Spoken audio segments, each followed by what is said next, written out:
I don't know if he's blocked. Is he block high? Is he block low? Here it comes. Kyle Busch in the middle. No help with Kyle Busch. Middle of three. You're going to have to come up to the 9. Three wide. Look at this. Here they come to the flag. Three abreast. Photo finish. It says 99. Yeah, we got it. Yeah, guys. Yeah. Woo! Are you kidding me? Buckle up, ladies and gentlemen, because that was the most exciting finish in NASCAR history. We had a great day. Right up to the point of impact, we knocked the nose off our Celsius Camaro, but nonetheless, 3 wide finish at the end. SVG's coming to the studio. We're going to talk about his top 5 run as well on Saturday. Big show, so let's buckle up and let's get to stacking. This is Stacking Pennies.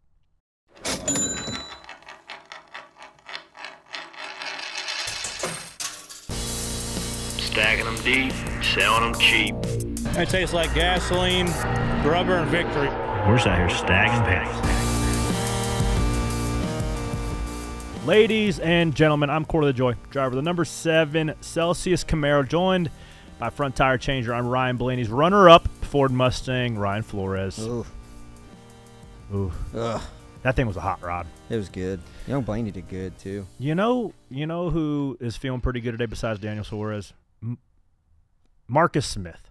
Got Marcus Smith. Because everybody's talking about, oh, Atlanta's so dumb. You really missed that track up. That's all you drivers. Oh, I love the place. Yeah, you and now she's aged like a fine wine because it has produced the most exciting race from start to finish I've ever seen, I've ever been a part of, I've ever been participated in. It was unbelievable, and it provided us and the fans the most exciting finish that they will ever see in their entire life. So let's play it. Let's play the tape. Down the backstretch, Ryan Blaney's in control of the race, but didn't cover middle with the 8. Good friend Bubba Wallace. Pause it right here. So Bubba chooses his friend in the 12, as you would expect. If you have a choice between Kyle Busch and Ryan Blaney, who are you going to pick? Who are you going to pick to go drink a beer with? I'm going to go with young Ryan Blaney as well. I mean, that's a no-brainer. But have you seen some of the videos Kyle Busch been posting dancing on Instagram? I'm glad I don't see him. You're going to drink a beer. Him, we're going to drink a martini or something. I have several screenshots in my phone of him wearing Samantha's clothes of some sort of dressing TikTok. Yeah. But I don't care to dig those up, and nor do I care to push him to the screenshot them, dude. It's kind of weird. Just because you got to have ammunition. You got to have ammunition. If him and I get in a beef, bro, those things are getting rifled off. Okay. But I digress.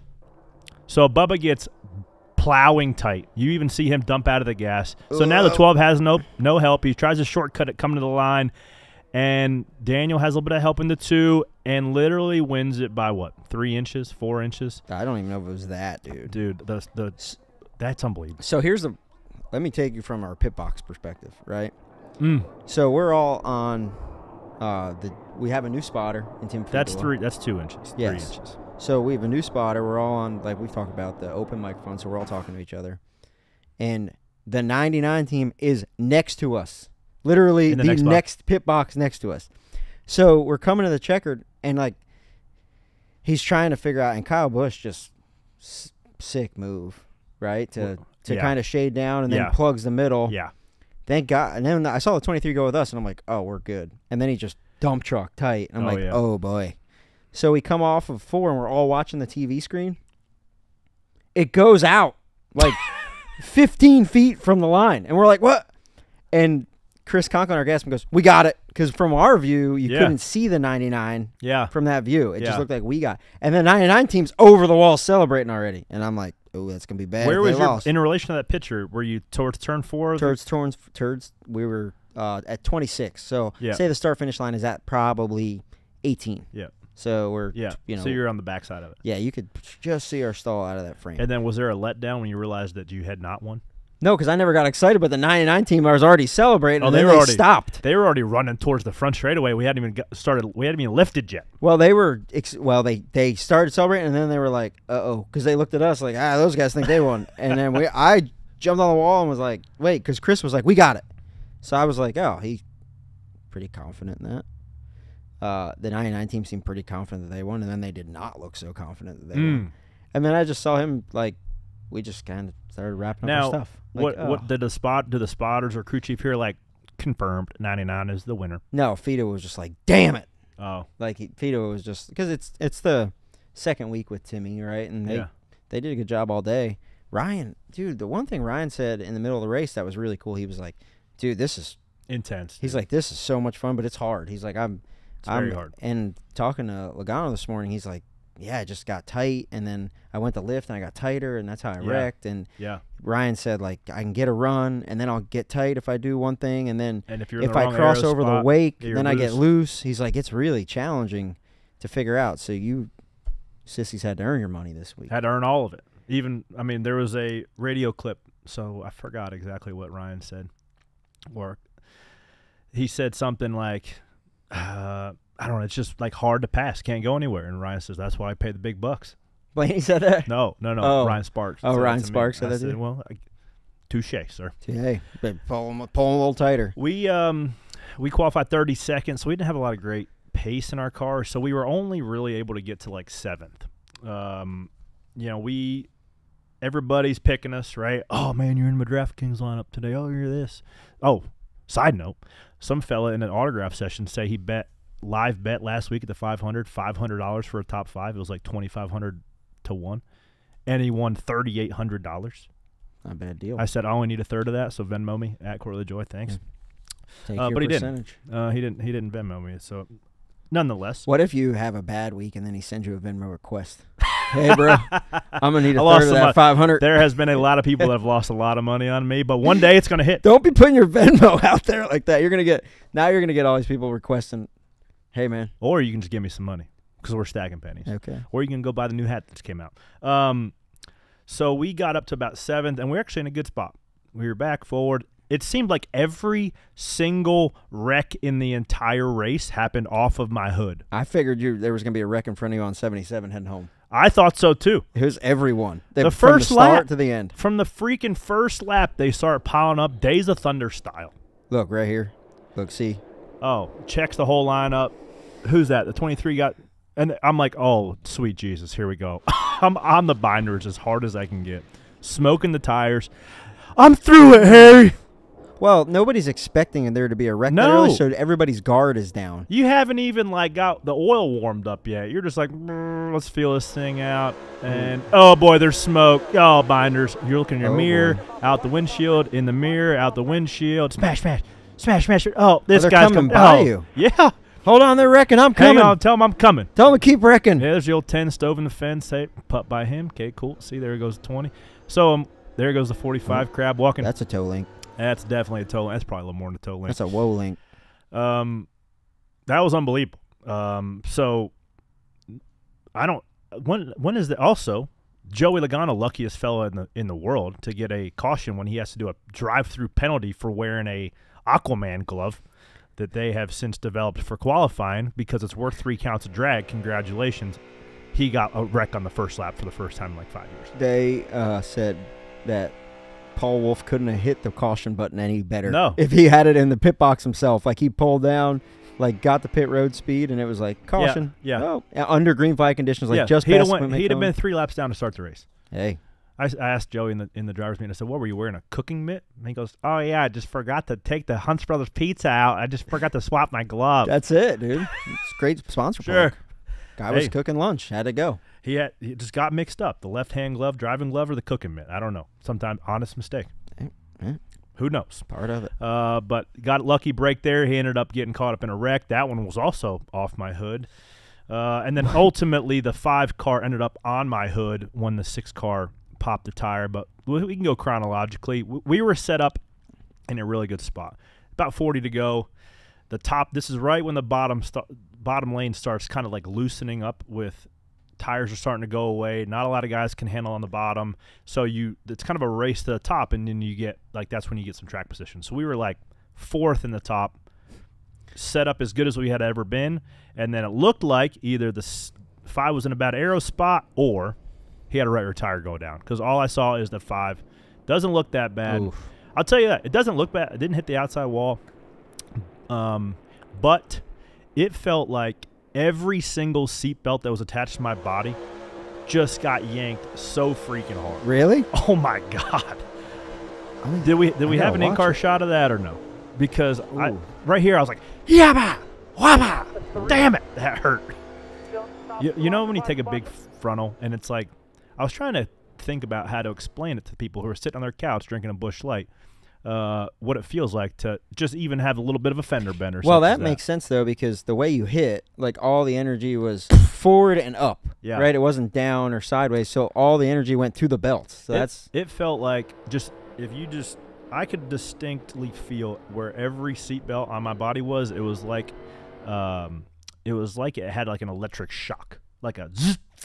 You talked me into running substraps in the modified when I race, and I hit like that, and my nuts were in my throat. It was the worst pain I was ever in. Well, whenever you hit something really hard, that's usually what happens. I might just go back to the old school 5 belt. Do you run subs? Well, it's called a negative G belt. Yeah. You have to run all of them. I felt all the G's in the wrong spot. Yeah, hate it when that happens. They call it the G spot. So ideally you try not to hit that occasionally on a Sunday afternoon, but everybody's laughing. That was a funny joke. That was a good one. Another guy, the only other guy that was. So hang on. So after that, so the way these Cup cars are built, I don't know if Larry Mack explains it on the broadcast or not. The front bumpers are probably an inch in front of the snorkel, where so the air inlet for the engine comes through the radiator and then it comes out the top. There's like a little carbon fiber piece that goes and dumps it into the motor. When you take a big front shot like that, it bends the bumper and it pinches off the snorkel. So your engine's only getting 20% of the air that it had been getting prior to. Besides my whole nose pushed in, it needed a nose job. That's just like putting a restrictor plate in it, so then you're just bah. Yeah, so I didn't know how bad it was. I just, from the time the green flag came out with whatever that was, 5 or 6 ago, I just floored it and just stuffed the middle and got a decent spot finishing up. But well, thank God, because there was like still more wrecks in front of you after that. Yeah.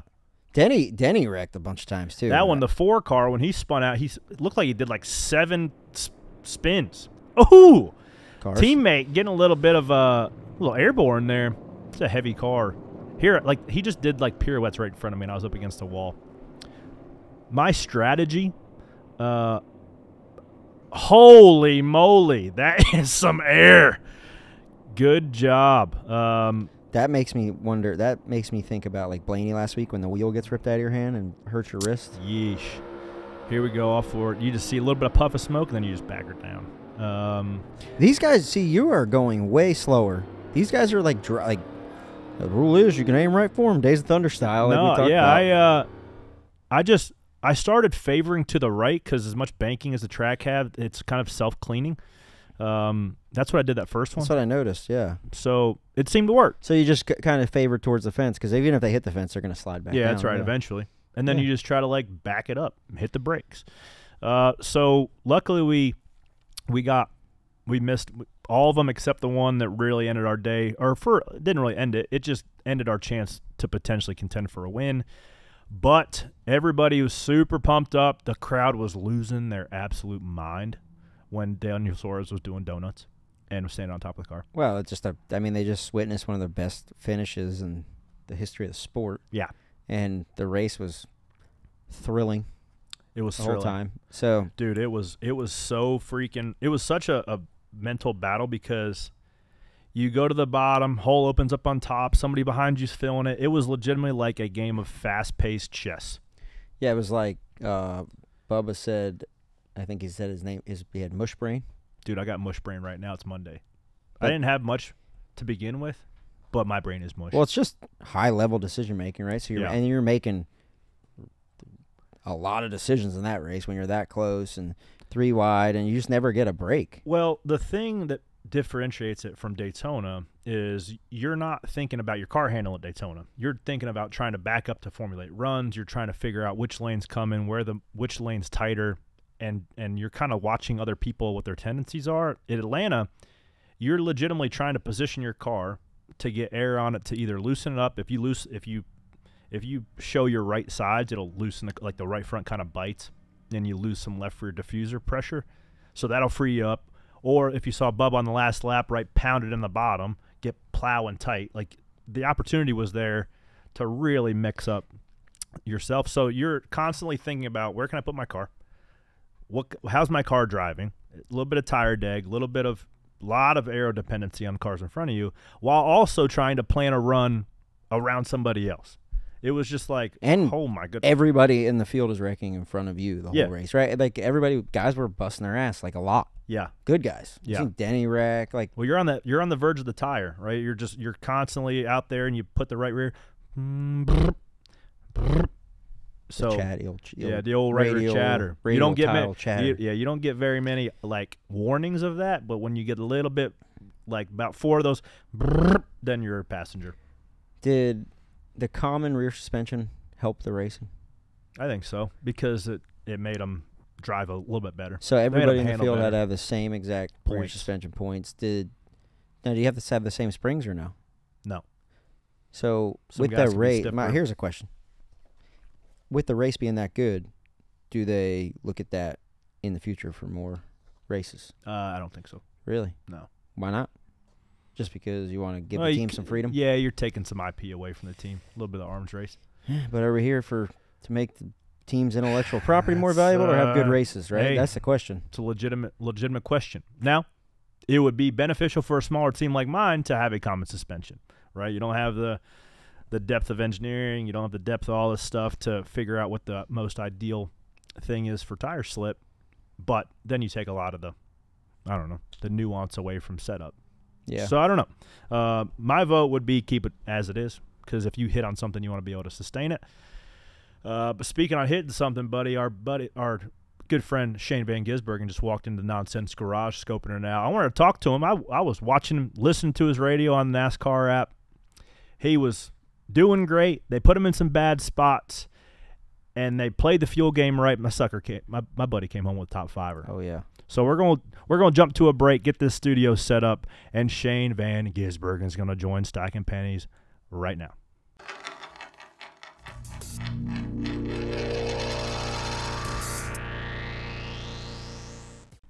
Ever since I've driven the Chili's car at Daytona, everybody's asking me, what is your Chili's flavor? All right, guys, listen up, because I have the official Corey LaJoy Chili's food list. And it's going to start with some chicken fajitas. It's also going to go with some chicken crispers with ranch. We're going to go, I don't know, the old timer probably is going to fit somewhere there. The Southwestern egg rolls, as long as they come with ranch. Now, that's not all, because then you have the chips and salsa.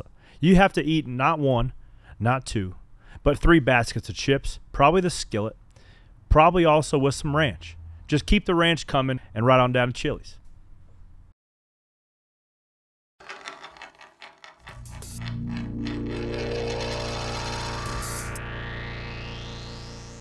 All right, guys, we are back with Shane van Gisbergen, better known as SVG, the fellow that came in and whooped up on us in Chicago. But now he says he's going to come over, and he's going to get a good feel for this American stuff.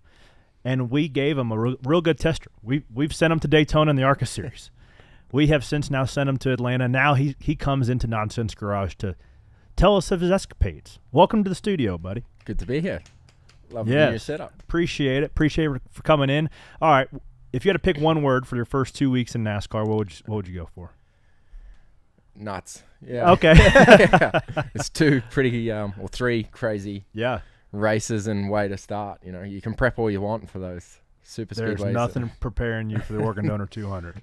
We tried. We tried to tell you. There was nothing he could do. Not really. Yeah. No. Like I went 3 wide earlier than I wanted and got crashed out lap 3 or something. It was brutal. It was nuts. But that didn't let you didn't get down. You calm yourself. I bet you were down when they fixed that thing and you were driving around there by yourself. Bro. I bet you were really far down. I could keep up with the pack, but I elected to sit off. Yeah. I've seen this movie before and I don't like it. There is nothing more. That's like cruel and unusual punishment for a race car driver. Riding around wounded, is it not? Yeah, but it was quite good. I learned a lot. Like I was starting to get runs and stuff, even though... What are you learning? Just how the air works. Like it moves so different at that speed. Like I'd felt side drafting before and slipstream, but not like that. It's crazy. Like you're 3 seconds a lap quicker or something. Is it just exaggerated from what anything you felt just on street courses or? Oh, it's crazy. Yeah, we have a bit at like Conrod Straight at Bathurst and stuff where we top out, but yeah, like I spun someone in the Xfinity race trying to get back in line. Yeah. When I got to his quarter panel, it was like he let off the throttle or braked. Like he just stopped, and then I've misjudged the pulling back in because of how much it slowed him. Like it's crazy how much it's the cars move around. Yeah, and there's and the simulator, there's nothing that can simulate that, right? That's just reps. Yeah, exactly. Like, and even the practice, you don't do. You're always single file. Right. Like the first time I was double file or 3 wide. It's in the race. Was in the race. Yeah. What'd you think the first time somebody side drafted you? It just bogged the car down. You're Yeah. like, what the hell? Did something break? You feel helpless. Like you're flat out, and the guy ahead just drives away. Yeah. And someone just drives around you. So. Yeah, a lot to learn. I didn't have many friends with those yellow stripes on the back, I think. No, but I think we're past a couple. Now people know you're settled in. Top 15 in the Xfinity race, ran 12th. How'd you feel about that leaving? Pretty good. I guess we went down a lap twice. We had 3 crashes or something. So, yeah, to get back up there and be involved in it all was pretty cool. It was a solid finish, I guess, for what we went through. Yeah. Well, you're chipping away at. Don't look at the points because my man's up in the hunt. 2 races in. Well, I was in the hunt this weekend for sure. For sure. So, like, watching there at the end when it was crazy. All the Fords ran on the same lap. Like, that was nuts. I was like, I don't know who's doing fuel mileage here, but it was pretty impressive that they all made it the same lap. But then when it all kind of cycled out. I think you back up. Because. All right, hey, man, let's back it up. Let's back it up. So how far you want to go back? Because Atlanta is not the same as Daytona. No. Has some similarities, right? But it's like racing Daytona on fast forward, right? You can be in a bad spot before you even know you're in a bad spot. And all the little things you learned at Daytona, you had to apply them the following week. Yep. So I was texting you after the race. You said, I don't know if you were referring to being on somebody's left rear or somebody being on your left rear. They were on mine, yeah. Hypersensitive. Yeah, it was crazy. But even qualifying, like my first lap of the joint was qualifying. Wide open. They said, don't lift, buddy. It's restrictor, it'll be flat. And then when I went into turn 1, I'm like, I'm going pretty quick here. And then so I went in flat and then had big sun strike and came way off the bottom. But it's the quali was a rush. Hang on. What's a sun strike? Like sun in my eyes. Oh, okay. Sun strike. Okay. What would you say? Well, you're not wearing a visor? I don't know. I've never heard that before. It's just a different way to say it. Damn sun in my eyes. That's what I would say. Yeah. Did you have a dark and clear visor all the time? What do you wear? Dark, and then I had a tear off for the race on the clear one. Yeah. So I'd never had that before. That was pretty cool. Yeah. But even qualifying, like the thing moves around a bit more. Yeah. Daytona was super windy too. Windy, yeah. The race was windier. It made it quite different at both ends. But who was hanging on that left rear a little bit too much? I think it was the 9 car got me out of shape a bit. But Brandon Jones. It was my own fault. Like I was struggling I was quite tight, so trying to find air. So I guess I got out of line, and he just moved me. First time I felt it. Is that when you got shucked to the top? You were running like 4th or 5th on the top. You were in a real good spot. Stage. Yeah, and then the front straightaway. It was like the rear come off the ground. Yeah, you like felt it come up, and then all of a sudden I was sliding. It's a bizarre feeling. Yeah, because normally you're generally in control of your car's handling. Yep. Rarely are you in a position, or have you ever been in a position where somebody else is in control of your car's handling, right? That's what you're starting to figure out. We get it a bit, but again, like the drafting, it's not to this extent. Like sometimes you feel a car get loose in circuit racing and you go, oh, and then you see someone's right up your backside. But here it's like, it's double everything. It's crazy. Well, so you're trial by fire, you're learning, but then at the end of the race, like the pay window comes open and you're on the spot, right? And you're a racer, you've done it at a high level forever, so you're like trying to figure out how to win this thing at that point. You're like, okay, it's all shook out. But it was so hard to build runs with them. So were you more focused on figuring out how to win, or just kind of protecting, like, let's just come out here with a good day? Yeah, I didn't really know what to do, because every time I saw someone go to the bottom in our series, they'd just get shuffled to the back of the line. But I was kind of thinking, what do I do here? Because there was 3 JRM cars in front, so I was hoping they were going to make some moves. But even though we were just single file around the top, there's still plenty going on. Like on TV, it looks like you're just riding, but you're back and forth. It's so you were what? Probably 9th to 11th when you're crew chief. I think we were 11th, yeah. So when you're crew chief, I think you were the second car to come down, right, and top off with gas. I think so. Yeah, because everybody else in front of you except for 2 guys run out. And the guy that won the race. Yep. Kind of fell right in your favor. Who's your crew chief on that hot rod? Bruce Schlichter. Yeah. Excellent call by him. Yep. Who's the fellow that runs second, too? He pitted as well. Yeah, 81. It was a Chandler Smith. Yep.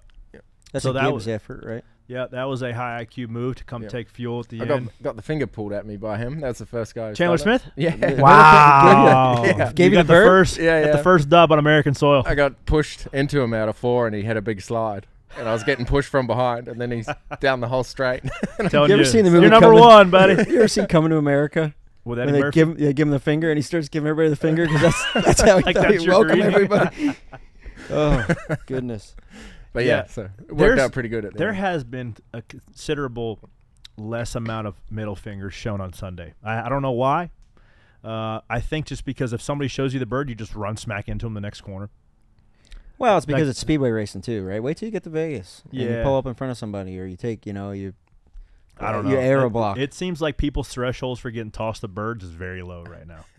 Like if somebody tosses you the bird, you're just driving to their left for your next corner. Well, so next time somebody tells you the bird, you're still a little early yet to just probably park somebody on purpose. I don't want to do that yet. Not yet. Get a couple of races on your belt, and then you can do it. But Blaney threw enough birds at Phoenix at Ross when he was in front of them. Yeah. Like you could see him.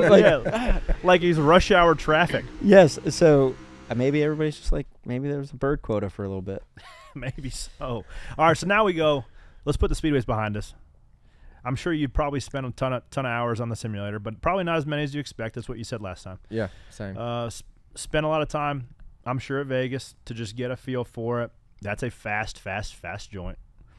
Are you excited to go? A little bit nervous to go. What are you feeling? Bit of everything. I'm excited to get some practice laps before going into qualifying, but yeah, I've never felt the thing with full power yet, so that'll be interesting. High speed. And then watching that race, like the deg looks quite high, and then how everyone's moving around, and it looks pretty cool. So green flag pit stops. Yeah, blending off the track. Yeah, there's a lot to take in there. Yeah, just a little bit at a time, man. You do it. You've already shown you're capable of being here. Have you been to Las Vegas before? Like never the been. City? Never been. So, yeah. Here's my recommendation. Just stay in your room. No, you got to go see nothing good. it. Just walk down the strip. You have to walk down the strip after dark because you walk down there during the daytime and it's like this is kind of like dirty and shit. But you go and at night you're like, oh man, that's pretty cool. But most of the time I'm just on SMT in my room. That's the best place for me. Yeah, it's like Vegas is like one of those things where everybody. It's like going to Daytona. Right, everybody's excited to go, and everybody leaves. Except and there's like nothing like that. No, like when you go to Daytona to race, like where everybody's excited to get down there, and then you're like, get me the hell out of here. Yeah, let me get Shake Shack and then go back to the room. That's it. That's pretty much. It'll be cool to see, I guess, for the first time. Cool. And I'll stay for Sunday to watch the Cup race. What is a New Zealand? What is thought about Las Vegas from when you grow up in New Zealand? Like what the Hangover movie. Yeah. Yeah, just looks loose. Hopefully you don't have your own hangover story unless you happen to pop off a win on Saturday night, because then you can stay overnight. Is Jess coming out there with you? Nah, she's in Australia still. Yeah, send her back. So what off the racetrack? How's the settling in? You said it's hard to find some food that kind of fits into the program, if you will. Yeah, and coffee. Coffee's hard to find here. That's good. Good coffee. Yeah, but it's been cool. Like I like the routine of things. Like you have your comp meetings Monday, Tuesday, then you turn to prep, sim, and then you're at the track for only a couple of days. Like I like the routine, knowing what you're doing most days. That's been pretty cool. And then starting to train. Weather's warming up a little bit. Yeah, it's good. Yeah. What's your training look like? So I've started with the Josh Wise program at Chevy, so gym stuff, and then found some good trails around home. So to run it, running the dog through and stuff. Nice, it's been cool. I mean, those calves, he's got them covered up today. He's got 2 concealed pythons down there. God. So what are I don't know. Like so we've talked about it before, but we had a buddy George that moved here, George Mdecki, and he was my roommate, and it was like the movie Coming to America all the time. He was just like, what? And like Corey was talking about Hush Puppies before, and you were like, what? What is the thing off the track that has blown your mind the most? Man, there's so many things, but I guess Talladega Nights It's not a comedy. It's a documentary. Oh, my God. Amen. It's crazy. Amen. Yeah. Like around this area, everyone's got the massive house and the way it all is. It's so crazy. Corey said that. I am so happy you said that because I'll give you my full Talladega Nights. It came out, I think I was probably 13 or 14, right? And all I want to do is be a race car driver. So I go and we get 4 or 5 buddies. We go to the movie theater. And I watch it and I'm just offended.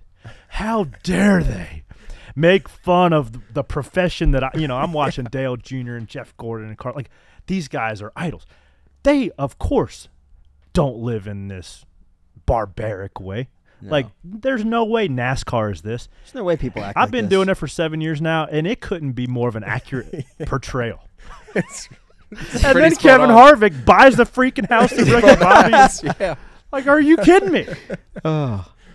But like, dude, I love that you said that. My podcast life is complete right here. Yeah, it's literally a documentary. It's not a comedy. It's a documentary. That's what we need. We need people from other countries to come here and see it with clear eyes. Like, hey, I don't know if you guys laugh at that, but that's how you're living. That's exactly how it is with the houses and just like how bizarre it is. The Mystic Mountain Blueberry on the dinner table. That's what it is, man. Yeah. So I started the food conversation with fried Oreos about we're talking about dragging you to Bowman Gray so you get a real taste of, NASCAR history and roots. And I said, my favorite thing about Bowman Gray is the fried Oreos. And you looked at me like I had 3 heads. And I just explained that it's like an Oreo, but you just fry it. And then you dump powdered sugar on it, and you eat it. And then I said, well, corn dogs, you looked at me confused there. That's just like a hot dog batter dipped in also fried. Everything's fried here. Yeah, there's also one more thing, hush puppies, too. He said, what is a hush puppy? It is some sort of fried version of cornbread. So if you don't really like cornbread, you fry it, then you get a hush puppy, and it's delicious. What else? What about barbecue? They got good barbecue in New Zealand? Not like here. Here's pretty good. I went to... Where's your favorite barbecue place? We went to Lexington Barbecue. Up in Winston. When we went to Corlick. That was pretty good. Bro. So, moving from New Jersey to the South was not quite as drastic, like moving from New Zealand to North Carolina, but it was there. And I went to Lexington Barbecue. We were racing late models, maybe at Caraway or something with Brandon McReynolds. And I went there, and I wasn't like a big barbecue eater when I first moved here. So I was with Kyle Grissom, Steve Grissom, and the McReynolds crew, and I ordered chicken fingers, and they were offended. Should be. They were like, what did you order? I was like, I don't know, it's chicken fingers, french fries. And, dude, their food all came out, and I was just sitting there by myself. No food, nothing. And it was like they were even the restaurant was offended that I ordered it. Yeah. So they brought it out like 10 minutes later. It was cold. Yeah. They were like, get this Yankee out of here. Yeah, we don't want this Yankee around here. You order the brisket or you go home. So that's my Lexington barbecue story. I somewhat feel your pain. No, we got to get them some good barbecue. We got a smoke pit next time you're in. I remember we were racing, the best one that anybody ever asked George, we were racing at like, I don't know, Florence or somewhere. Some guy was like, you're from Australia? Did you drive over? George was like, no, flew. Took a long way. Yeah, no, flew over. What's your wildest fan interaction so far? Because there is a lot of great people watching Daytona. I haven't had anything too crazy yet. No. Everyone's been pretty good so far. Yeah? Yeah. Okay. Have you done any fan zone appearances or anything? Like how have you felt like your general reception has been with the NASCAR community? It's been pretty cool. Yeah, like everyone's welcoming, even when you're just walking into the track and stuff. Yeah. It's pretty, and not being massive yet or so well known, you can walk through places and take in the fan experience a bit more. They do it well here for the fans and what they can see and get close to. And seeing that Daytona 500, when they're doing the driver intros and everyone was on the grass there, like that was pretty cool to watch. It's gonna be you, buddy. That's what you came over for. Yeah, hopefully it's the last time I watch it. That's what I said to Justin when we were there. But it was cool to just take it in. Nah, I seen him. He's a big dude. Yeah. Well, I had a sunstrike off his forehead in my eyes when I walked by him. Sunstrike. Off his biceps too. That fella's got some freaking pythons hanging off his torso like his calves. Yeah, it was a bummer that Daytona rained out because like it was cool, but it was a little bit different experience. But did you stick around for the Cup race this week? No, I come back straight away. Watch that on TV. Yeah. What I thought was interesting is you were talking about the length of like how long a race weekend is with supercars, and then how abbreviated a race weekend is here. But there's but we make up for that in schedule. So, like, what is the race weekend in comparison? So, like, a normal week would be gone on a Tuesday or Wednesday, and then we'd practice Friday, race Saturday and Sunday. 3 races. Why do you have to normally. leave so soon? We do 2 or 3 days of promotional stuff. Really? Oh, Yeah. really? And then we're doing promotional stuff throughout the weekend. Mm. So we left on Friday morning, just went to the track, did qualifying and left. Yep. And then the garage isn't open till 1 o'clock or 2 o'clock on So Saturday. you flew home after qualifying? No. Okay. Went back to the hotel. Okay. I meant. And then I was like, what do we do all morning? They're like, no, Eat breakfast. nothing. We can't come till 1 o'clock. So normally it would be, if we didn't race or qualify till 1, we'd be doing stuff all day. So, and then after the race, I was on the plane half hour after. Yeah. We had to wait for the guys a bit because they had tech. Yeah. And then I was home at 10:30. It's the second race of the day is the race of the plane. Yeah. that's a pro Don't tip. be- Don't I've be the heard last that. one. Don't Yeah. be in a don't be in a rush to get to the plane. Yeah. So The how- guys, You will the always guys that be- are in a rush to get to the plane are dweebs. They're here to race, Don't not rush. to fly home. yeah. Don't rush. But yes, that's fair. But how, One time how I made- streamlined everything is impressive. Yeah. My first mistake, I was rookie running in the Xfinity Series. I stopped at Chipotle. The line was long. That is a bad move. Bad move. And if you bring on food and you're the last sumbitch on the plane, Oops. not a good look. You will be you have to get on there and eat the soggy slick meat sandwich just like the rest of us. And you love it. That's it. You just deal with it. Nobody's better than anybody else. You deal with it and the E. coli that comes with it. One thing I have been struggling with is finding a bloody rental car. You get there, get your keys, and then there's Oh my 100 God! some- That Everybody's never got gets better. like a headless chook walking around trying to find my rental car all the time. Vegas is worse, dude. Vegas is one of the worst ones. Oh, they'll park your stuff a mile away. I'm like, I don't know, somewhere down there and go find it. We wish you luck. Shane, thanks for popping in. You're always welcome, buddy. Want to have you here as often as you be. We're going to go to your first intermediate track this weekend. What would you consider a successful day?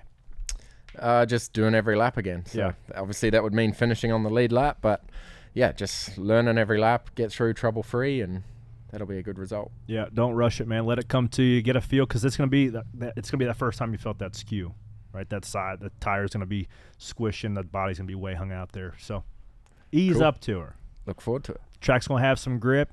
Car's gonna be driving good. I think you'll be just fine. SVG in the Nonsense Garage right here in Stacking Pennies, ladies and gentlemen. See you next week. Talk to you. I don't know. Excited to hear about your Las Vegas rendezvous. Yeah. More Stacking Pennies coming up right after this.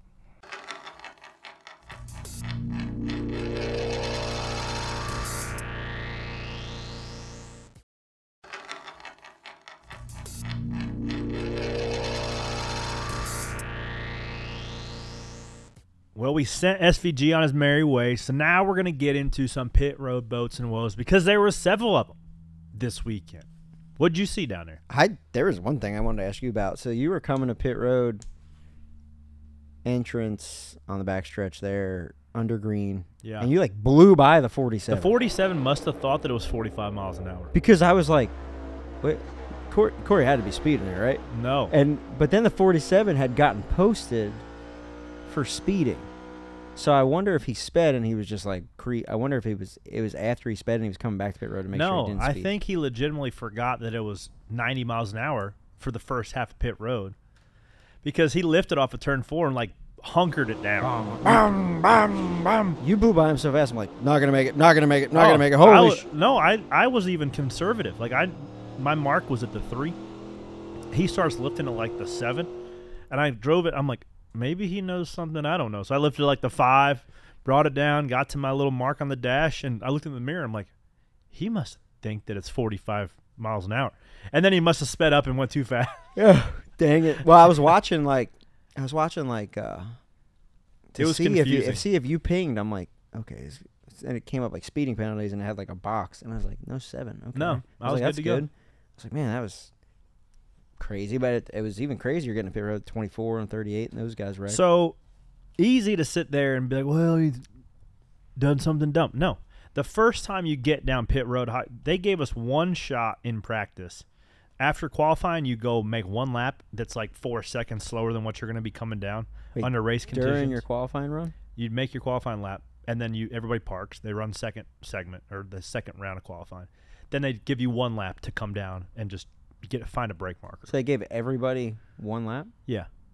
One shot, one opportunity. sees everything you ever wanted. To try to make it down pit road. Are you going to spin out? Or are you going to get the pit road speed? Well, you do it on fresh tires, right? You don't – these guys, this is on the back end of the fuel run. Got air on your nose. Got air on your nose. So now you're coming in trying to get every little bit you can. The first time you ever hit the rear brakes, look at the 34 locking the rear brakes up.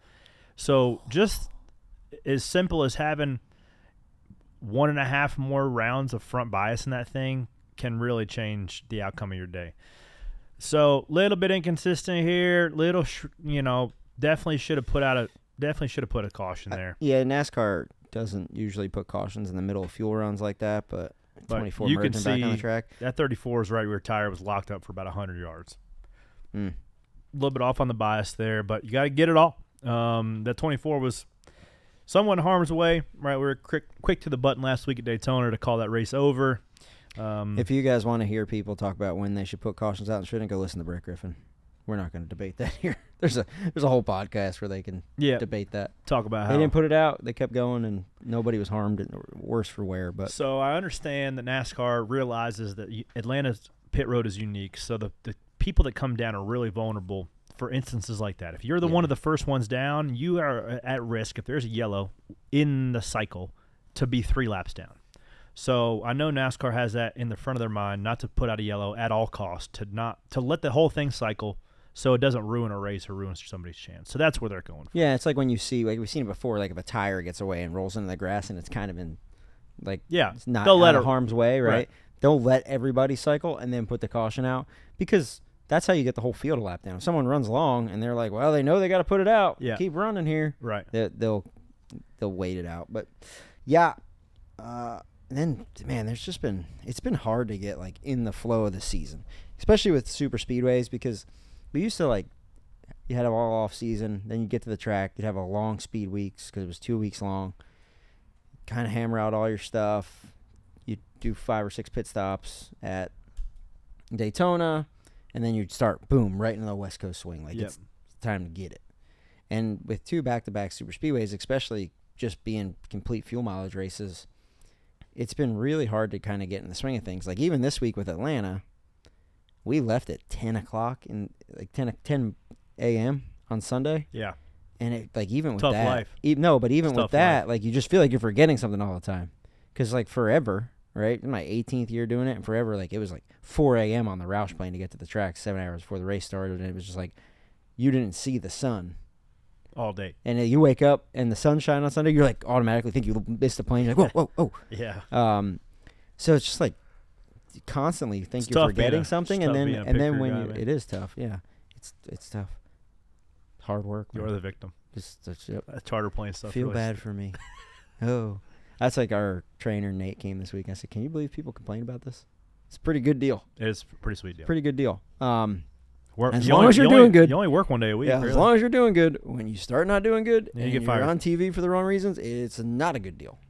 But anyways. Yeah. So I don't know where the hell I was going with that. But what I was going to say is I kept feeling like I was forgetting something. And, like, I feel like when you get lax like that or you can't get in the routine, like I saw one guy, I think it was on the 41, like jump over to fix their car without a helmet on or, like, any gloves. And he got over there and was like, Joey's got like 3 steps in and was like, uh-oh. And he went back, not touching that. And then, they saw there was a bunch of penalties and speeding penalties. We rolled over the line one time. I got him backed up. Atlanta pit road's tight. The one thing we did get to see live and in person. What?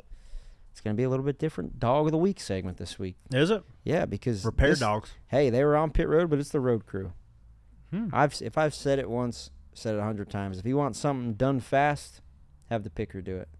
If you want something done right, have the road crew do it. And that 99 boys, Eddie DeHunt's the car chief. Shout out. Matt Petrie from right here. He went over the wall? Yeah, Petrie. I don't know if he went over the wall. He went over the wall. Yeah. Petrie started right here. Yeah. You got him in a race. Yeah, working on our K&N cars. Tony Barkman. He went to high school with my brother. Yep. Matt So Petrie. it's another guy. Tony Barkman, shout out. Started his what was torn up on the 99 car? Left front splitter. Listen, with these next gen cars, like with the old steel body cars, you could work on it, beat the fender out. God, you could almost sometimes make it better than what it was to start. I feel like with the next gen car, you can make it way worse with For sure. because everything's connected with the underbody. Those guys, dude, if the splitter gets separated from the nose, it starts buffering. yeah. So it was hit. So then they taped all that up, got it all right. They got it done. They didn't lose a lap, and it was fast enough to lead a lane and end up winning the race. So shout out to those guys. First time ever, the road crew guys are the dogs of the week. Wow, congratulations. Big Congratulations. honor. 99. Led by Eddie DeHunt there. Road crew. Them dogs of the week. Yeah, they are. Not a pit road, boats, or woe, but it's cool to see that 7 truck in victory lane by Kyle Busch. Was it? I don't know. No, because we tried to get that race sold so I could run it. I feel like I have a little more input as a driver at Atlanta than you do at Daytona, so we got caught up at the very end at Daytona, and I was really wanting to get a crack at that hot rod. But I believe that when Kyle did the deal with Spire, he wrote it in they have to put him in for 5 races. So, first thought, I don't like seeing him standing on the roof of the 7, bowing next to your number. I feel like that's your number. Well, but he's the best to ever do it. No question. Second thing I heard, this is his first drafting style track that he's running in Xfinity or trucks since he broke his leg. He stayed away from him. So he comes back and he didn't choose this race. I think that this was one that they just couldn't get sold, and they're like, well, we just put Kyle in because we have to anyways. He didn't choose this life. This life chose him. Yeah. No, Atlanta chose him this week, and naturally he just finds his way to the front. Brian Patty built a hell of a Group 1001 Silverado, and they get the dub. 65 of those wins for that fella. Spire undefeated in trucks this year. Yeah, with Nick Sanchez starting off the year at the win Daytona, then KB getting the dub last week. I don't know. I was pretty happy to see the 7 victory lane. Happy for those guys because everybody gets a little bonus. Everybody gets a couple bucks in their pocket. Can we get some? Anybody listening to this? If you want to sponsor Corey in a truck race, let's get like a mile and a half. Yeah, it's not like the only time I've ran one is Speedway. Let's get you in a good truck. Yeah, but I think they're sold out. I think they got enough drivers in that hot rod. They got a couple young guys coming in through a Chevy program potentially to run that thing. And then also the races that I'd really want to do, the Charlottes and Nashvilles and some other cool places are triple truck challenge races, so you can't even run them. Oh, really? Okay. So that's a little bit of buzzkill. And then their playoffs start in like July almost, seems like. So can't run them. Spire might not be looking for a driver, but Bailey Curry is looking for his roof. That is the damnedest thing I've ever seen. That gives me some serious Lee Petty vibes. Dude. Well, the pictures before convertible it, series, El where Camino. Like split, the pictures that it showed like where it was coming apart and then finally evacuated. I don't know if there's a little bit of tomfoolery going on with windshield deflection because Zane Smith got in trouble with it last year at Homestead. Maybe that's just how those bodies are made. They need to mandate a brace there. I've never seen it happen before. Can't have the roof fly off. It's never happened before. No, you can't have the roof fly off. They've been racing trucks for how long? That's true. It's never happened before. So I don't know. I don't want to point fingers, but that is. You can I'll tell you what. If there was something going on there, it's a way bigger story than a glove. So, mate, that is a scary deal. What do you think that was like as a driver? I wonder what. Like, look up. Like, oh, it's getting cold in here. It's quite windy. Yeah, I got a sunroof. My Silverado got upgraded. Yeah, I don't know. Can I present a new? Did they tell him like, hey, your race is over, buddy. Like you don't have a roof. Like, hey man, park it. Can I present the new segment? What? Beef of the week. We got some beef, dude. You were the beef of the week last week. I was made it on Fox News, but this week I did. Kyle Weatherman got punched. Who knew Austin Cindric had so many passionate fans? How about Kyle Weatherman? I did not. How about Kyle Weatherman this weekend? No, we can let this dead horse lie, or we can still beat it up. I forgot my Daytona 500. I want to beat it up. Kyle Weatherman at the end of the race was standing next to his car. Well, and first, did you see the fight? He got punched in the face. Then you showed me the video. Well, come on. He said he got punched in the face. Then I watched the video, and the guy, it was actually more of a power move. He grabbed him by the neck. Like the side of the neck? Like the right neck, like a choke slam. Oh. Yeah. But to their defense, this is what people don't think. That guy said, the crew chief of JGA said, "Don't touch my damn race car," or something like that. They probably only got one. And it's a short week, and it's got to go to Vegas this week. Yeah. And he just spun out. Well, when you spin out, it knocks the nose up when you go off the bank, and it grinds the splitter bar off it. That's a lot of work. They probably don't have anybody working there. That guy was big mad. That guy was mad. So, good for him. Hey, man, if you're mad, go do something. I don't know about that. I'm telling you this. If I'm a road crew guy, which I'm not ever going to be, but nobody's getting to my driver like that. No. No, if you see some smoke coming out of some fellas, you better stop it. Especially a road crew guy. Save me. If it's a driver, okay, you guys go fight each other. Yeah. If it's a crew chief or somebody coming over, hey, man. No, not. Hey, man. Let's catch you down the road. Yeah.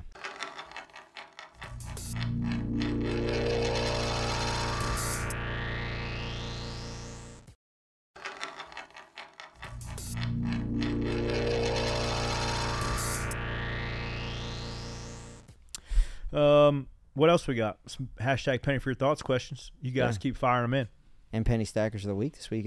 Oh man, we got the list of penny stackers is very long.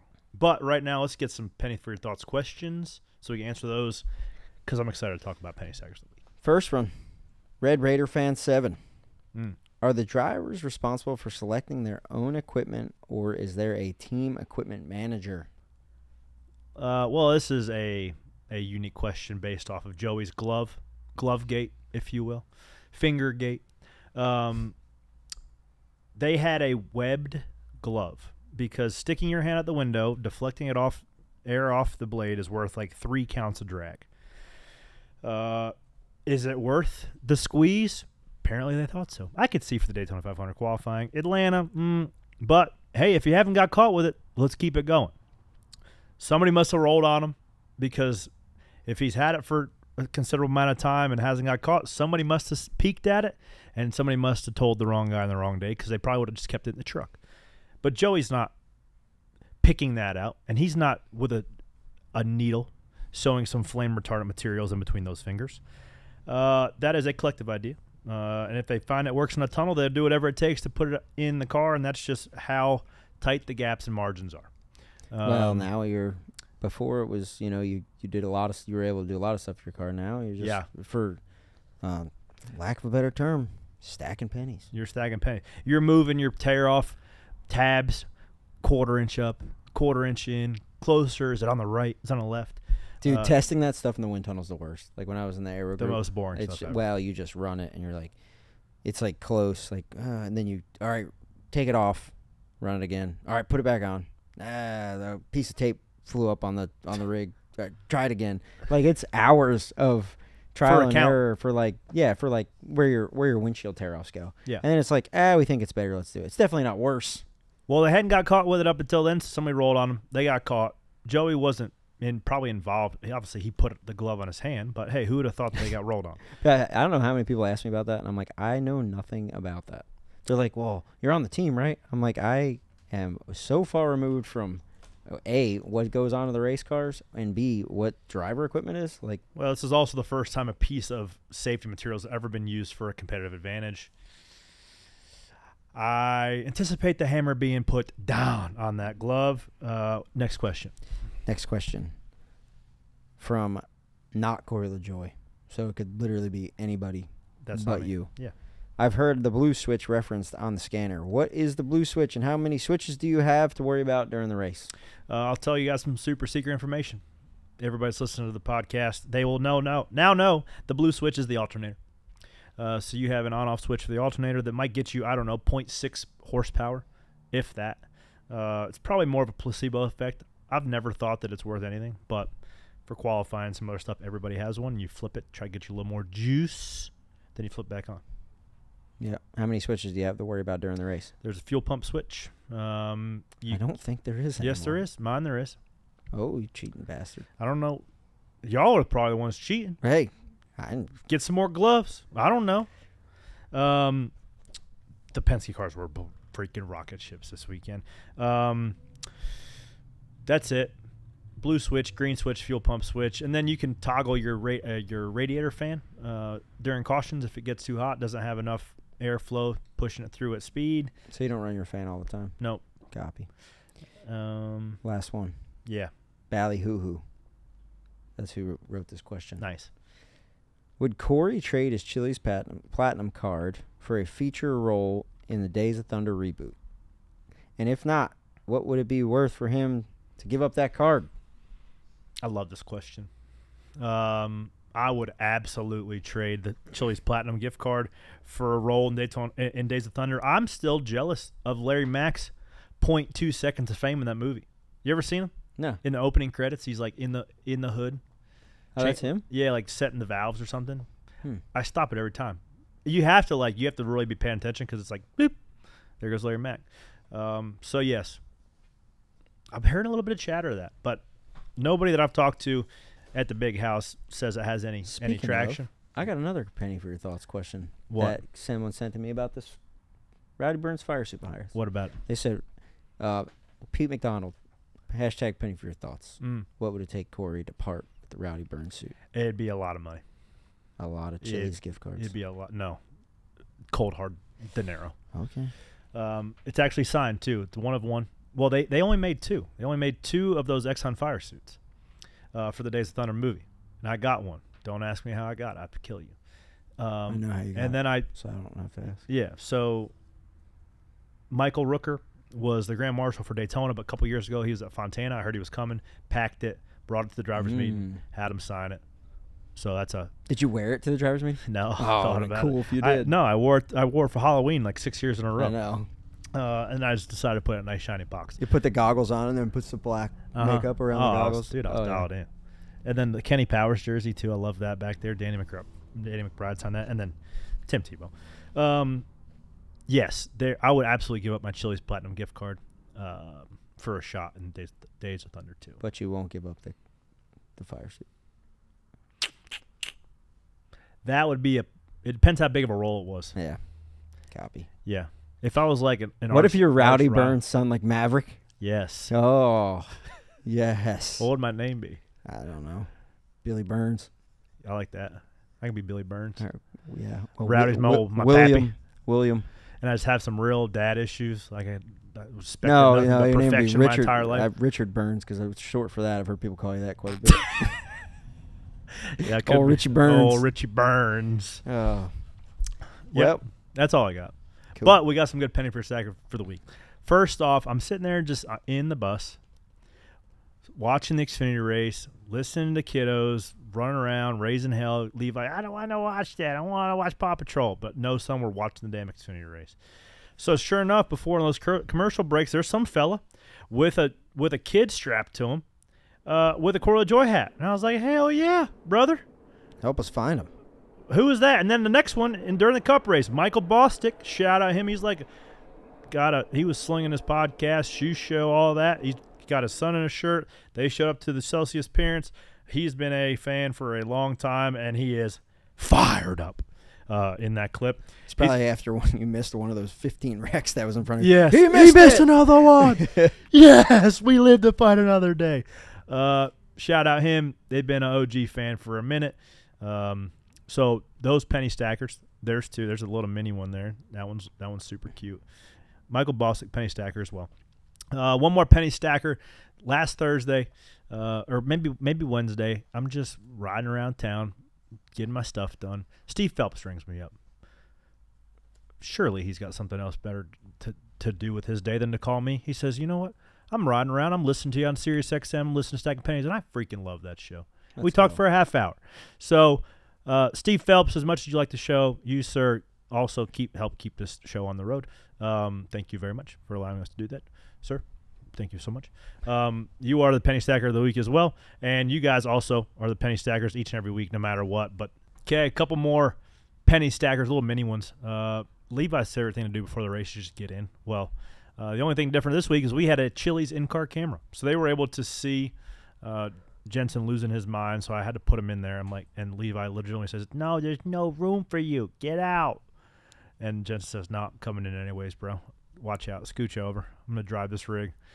And then, they just proceeded to get pissed off at each other. Jensen scoping it out, honking the horn. Where's the radio? Levi's like, "Get out of here, dude." One time, so there was a infamous story of Ace in Austin Dillon's car, and they weren't watching him. They were at Pocono or something, and he just took the brake bias adjuster and just cranked it all the way. And the first pit stop, it had all front brake in it and just smoked the tires off of it. Oh, boy. 10 rounds to the front. Where was it at? Pocono. So Sparks was the engineer on that car 6, 7 years ago. You have to hope that you at Pocono, you'd know the. I don't. I'm just telling you the story. Yeah, I'm getting caught up on the facts here. Yeah, I don't know. My fault. Whatever it was, he moved the brake bias knob around. Love that. Yeah. So I make sure to keep an eye on those suckers. They will flip switches and they will press buttons. Oh yeah. And there are some stuff there that can you don't want to press, especially the blue switch. How has it been with the kids at the track? 2 weeks in a row. Yeah, not going to Vegas this week. Not going to Phoenix next week. But we'll take we go Bristol. Then we go to Richmond. There's a fireworks show at Atlanta this week. Oh my God! Who in their right mind, guys? That's what freaking grinds my gears, dude. You know what grinds my gears? Let me hear it. A damn fireworks show at 10:45 Saturday night. My kid is freaking he's not like super scared of them. He just doesn't like the loud noises. And he was fast asleep, been down for several hours, and they had a 10-minute long fireworks show at 11 o'clock Saturday night. He's up crying. Kelly goes up to get him. She has to stay. Like, it messed up my night. It really messed up my night. That really grinded my gears. The trials and tribulations of owning $1 million bus. No, sucks. Mine's half that. But I wish it was $1 million bus because those are much more sound insulated. Yeah, those people are sleeping like a baby. Damn, mine's not insulated very good. I felt like they were right on top of my bed. Somebody shooting at us? Yeah, I thought I was in What's Vietnam. What's going on here? Thought I was in Vietnam. That really grounded my gears. That would grind my gears too. Yeah, there's nothing worse than when you just doze off and your kid wakes up. Oh, you're like, oh, why? Yeah. Because the sheets are so soft and comfy. I had a guy this week at a restaurant tell me to tell my kid to be quiet. Like, got up, walked to my table. That would freaking grind my gears. It was at like a brunch, right? It wasn't even like a nice. We weren't at like Ruth Chris. This dweeb gets up. He's like, "Hey man, my wife's got a concussion. Can you be quiet? We're trying to eat somewhere quiet." I was like, "What? He's 3, bro. Are you joking?" Yeah, you kidding me? Then my wife got upset. It was like I de-escalated the situation, but I was like, "There's people like that." That guy want to go? He didn't want to go. No, he wanted you to be quiet. Is what he wanted to do. Well, like I'm never like, dude, I'm a grown man. I'm not gonna fight. But like, if you gotta, like, that's the one instance where you can like, challenge him to a duel. You're like, no, but that's the one instance where like, all right, hey man, like, yeah, it's my family. My that's kid's where 3. I draw the line. Yeah, but yeah, de-escalated the situation, and that really ground my wife's gears. Yeah, I feel like, and you too, right? Like, I feel like doing this show, racing for a living, especially like on the platform that you have now, like you just deal with people being pissed off at you all the time. Ceiling for that is high. There is nothing anybody can say to me on social media that hasn't been told to me 10 times worse by way more important people than you. As always, if you're listening to us, whether you're on Sirius XM Channel 90 or on podcast or on YouTube, been getting a lot of great feedback on YouTube there. Go check us out. We got a lot of cool B-roll for you guys to have some visual stimulation. What? Also, at Stacking Pennies, social media, you can at _Stacking Pennies. Win some Arctic. We're going to keep giving you guys good stuff each and every week right out of here. And this is Stacking Pennies. And I'm Corey LaJoy, and that's Ryan Flores, and we will talk to you next week. Bye.